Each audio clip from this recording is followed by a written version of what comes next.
मरी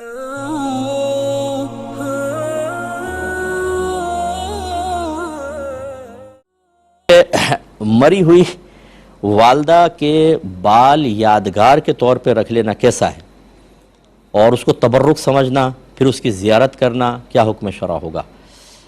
देखें, मज़हब इसकी तालीम नहीं देता, ना इसको लाइक करता है, ना कि इसको कोई अदब कहा जाता है, ना इसमें कोई फजीलत का पहलू है, ना इसके अंदर कोई वालदा खुश होंगी कि मेरे बेटे ने मेरे बाल रख लिए तो कब्र में वो फूले ना समारी हों, ऐसा कुछ भी नहीं है। इस तरह की बिदात ईजाद करना, नई नई फुलझड़ियाँ निकालना, आप एक करेंगे दूसरा काम करेगा, तीसरा करेगा। हमारे यहाँ जो हमने महसूस किया, कोई नाराज़ भी ना हो, अल्लाह फरमाए, रसूल फरमाए, इधर से सुनेंगे इधर से निकालेंगे, और ख़ानदान में एक कर रहा होगा, पसंद आ जाए बस, चाहे वो खिलाफ शरअ हो, अगले दिन ये भी घर में करेगा, तीसरा करेगा, चौथा करेगा, पूरे शहर में मुआशरे में फैल जाएगा। और मना करके देख लें आप, यानी जो भी मज़हब से हटकर चीज़ है, जिसकी मज़हब तालीमात नहीं देता, वो फ़ौरन इख्तियार कर लेंगे और अच्छा भी लगेगा।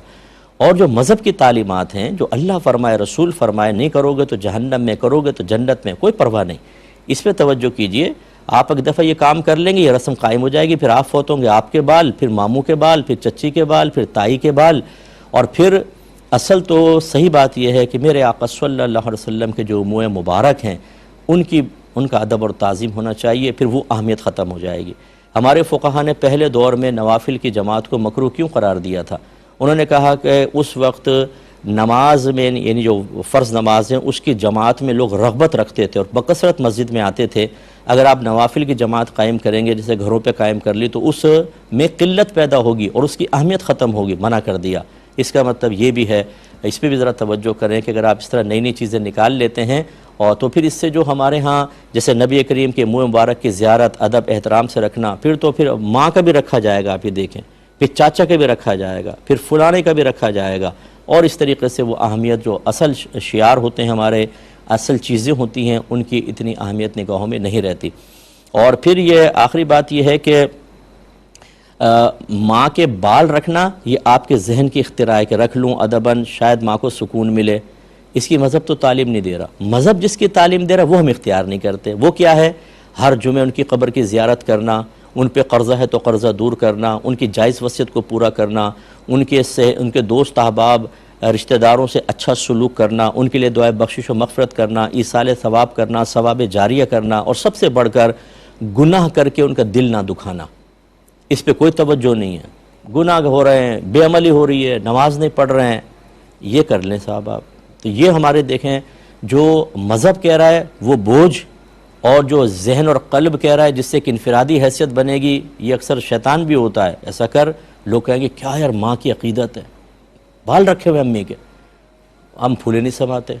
एक नई नई चीज़ ईजाद करना, और इससे बड़ी ख़राबियाँ हैं। इसलिए हम यही मशवरा देंगे, हरगिज़ ऐसा ना किया जाए। औरत दूसरी से फ़ोन पर कह रही थी कि अगर फुला ने मेरा वो मसला हल कर दिया तो मैं उसे अल्लाह बनाकर पूजूंगी, हुक्म क्या है? और अगर उसको बताया जाए कि भाई आपसे गलती हुई, वो ना माने, तो रिश्तेदार उसके साथ कैसा ताल्लुक़ रखे? देखिए, पहली बात तो ये कि कलीमा कुफ्र है, क्योंकि एक इंसान को मैं अल्लाह बनाऊं, यानी उसको माबूद करार दे दूं। अल्लाह का मतलब माबूद, तो गैरुल्लाह को माबूद करार देना ये कुफ्र है, और वो दायरा इस्लाम से खारिज हो गई। अब अगरचे उसको मौका नहीं मिला, लेकिन जब किसी चीज़ का इंसान क़स्द इरादा कर ले और उसमें बातिन से कोई रेजिस्टेंस बाकी ना रहे, तो वह ऐसे ही है जैसे उसका अमल कर लिया गया। तो लिहाजा उसको पहली बात तो ये कि अल्लाह के क़ाइम मकाम बनाना है कि इंसान को, या अल्लाह के साथ साथ इसे भी खुदा मान लेना, और फिर उसकी इबादत का इकरार, दोनों दायरे इस्लाम से खारिज करने वाली चीज़ें हैं। तजदीद ईमान, तजदीद निकाह करना होगा। अगर वो खातून तस्लीम कर ले, बहुत अच्छी बात है। अगर उसने जिस औरत के सामने कहा, या ज़्यादा लोगों के सामने फ़र्ज़ कर ले कहती, तो जैसा जितने लोगों के सामने कहा होता है, उतने लोगों के सामने तौबा करनी होती है। एक औरत से कहा है तो बस उसके सामने तौबा करना काफ़ी है, और अगर मजमा कसीर में होता तो उतने ही मजमा कसीर के सामने एलानिया तौबा करनी होती, और तजदीद ईमान, तजदीद निकाह होगा। अगर वो तस्लीम नहीं करती तो बिल्कुल आजकल यही हुक्म है कि सोशल बैकआउट किया जाए। कम अज़ कम इस तरह के बड़े गुनाहों का तो किया जाए ना। हर छोटे छोटे गुनाहों का तो बहुत ही मुश्किल होता है। हर घर में बेनमाजी, हर ख़ानदान में झूठ बोलने वाले, ग़ीबत करने वाले, तो इन पर सोशल बैकआउट बहुत मुश्किल है।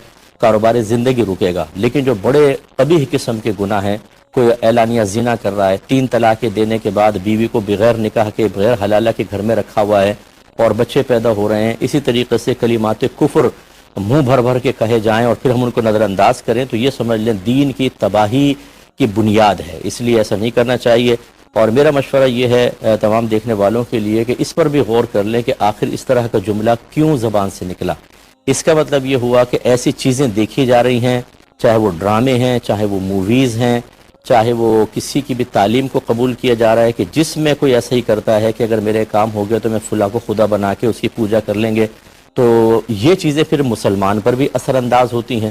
ہم لوگ بعض اوقات کہتے ہیں فلم ہی تو ہے، ڈرامہ ہی تو ہے، اس میں کیا اگر ہم دیکھ لیں تو یہ پتہ نہیں ہوتا کہ اس کے کیا منفی اثرات آپ کے ذہن پر مرتب ہو رہے ہیں، آپ کے بچوں پہ مرتب ہو رہے ہیں۔ جیسے گیمز کھیلنے کی بچوں کو اجازت دے دیتے ہیں اور اس میں دیوتاؤں کا ذکر ہوتا ہے، گاڈ گاڈیس، اور بچے ان کو سن رہے ہوتے ہیں، پڑھ رہے ہوتے ہیں، اور بعض اوقات ان کے لیے ورک کر رہے ہوتے ہیں، ان سے عقیدت قائم ہو جاتی ہے۔ بھائی یہ تو شرک کی بنیاد ہے بہت بڑی۔ بچوں کے ذہن میں شروع سے یہ خیال آئے گا کہ ایک خدا نہیں ہے، پانی بارش برسانے کا خدا علیحدہ ہے، مشکل حل کرنے کا خدا علیحدہ ہے۔ اس طرح تعدد الہ کا تصور بچوں کے ذہن میں پیدا ہوگا، اور بچے خدا نہ خواستہ بڑے ہونے کے بعد، اگر بلوغت کے بعد، بلکہ 7 سال کے بعد اگر اس طرح کا کوئی تصور ذہن میں آتا ہے تو ایمانیات پہ فرق پڑنے کا اندیشہ ہوتا ہے۔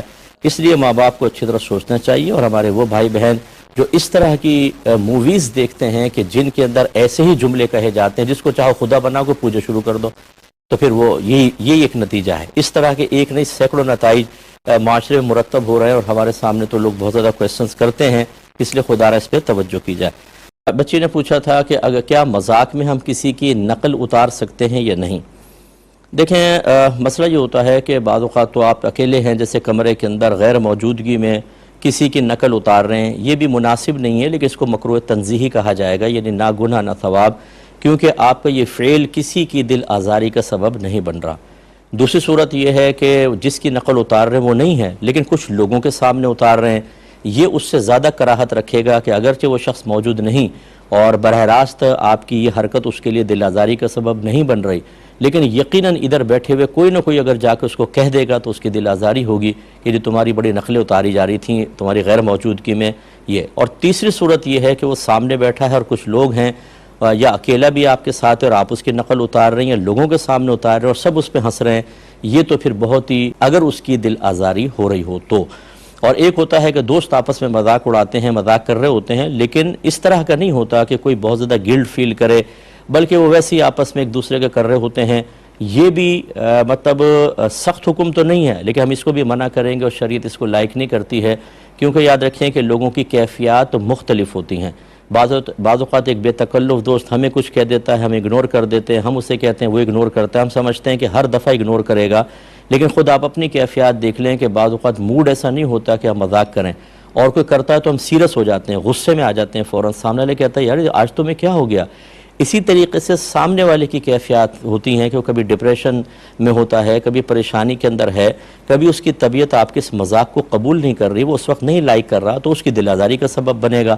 اس لیے چونکہ ایسے ماحول میں کہ جبکہ آپ یہ سمجھتے ہیں کہ شاید اس کی دل آزاری نہ ہو، لیکن امکانات یہ ہیں کہ دل آزاری پاسبل ہے، ادھر بھی اجتناب کرنا ضروری ہوتا ہے، اور ہمارا مشورہ ہے کہ ایسا ہرگز نہ کریں، اور خصوصاً میں گزارش کرتا ہوں بڑوں کا مذاق ہرگز نہ کریں۔ بعض اوقات ہم بچوں کے ساتھ بیٹھے ہوتے ہیں اور کسی بڑے کی نقلیں اتار رہے ہوتے ہیں، اس سے بچوں کے اندر جرأت پیدا ہوتی ہے، وہ بھی بڑوں کی نقلیں اتارتے ہیں، اور ایک وقت آئے گا کہ آپ کی بھی نقلیں اتاریں گے، اور جب آپ کو اس کی خبر پہنچے گی تو شدید دل آزاری ہوگی۔ تو خلاصہ کلام یہ ہوا کہ کسی کی نقل اتارنا اگر بالکل تنہائی میں اکیلے آپ کر رہے ہیں، اکیلے خود ہی بیٹھے ہوئے، تو مکروہ تنزیہی ہے، نہ گناہ نہ ثواب، گنجائش نکلے گی، لیکن یعنی اس پہ آپ کو کی گرفت نہیں ہے اکیلے میں۔ لیکن جب آپ پبلک کے سامنے کرتے ہیں یا اگر بے تکلف دوست کے ساتھ بھی کر رہے ہیں تو چونکہ اس میں امکانات ہیں دل آزاری کا، تو اس سے اجتناب کرنا واجب ہوگا۔